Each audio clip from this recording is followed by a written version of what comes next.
So, last weekend, I had what might be the most awkward yet hilarious experience of my life. My friend Sarah invited me to a party at her place.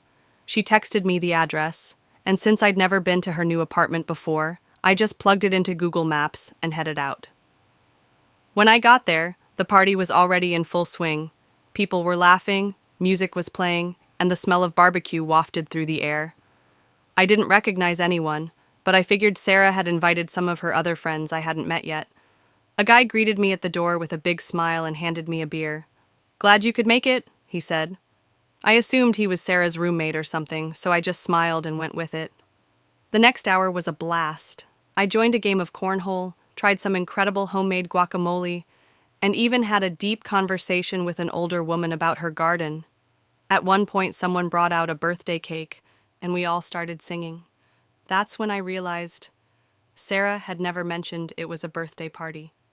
I started looking around for her, but she was nowhere to be found. I checked my phone and realized I'd misread her text. I was at 374 Maple Street. Sarah lives at 734 Maple Street. Yep. I was at a complete stranger's party. The best part? No one noticed. I ended up staying for another hour because I was too embarrassed to leave right after the cake. When I finally snuck out, I saw a guy on the porch waving goodbye like we were old friends.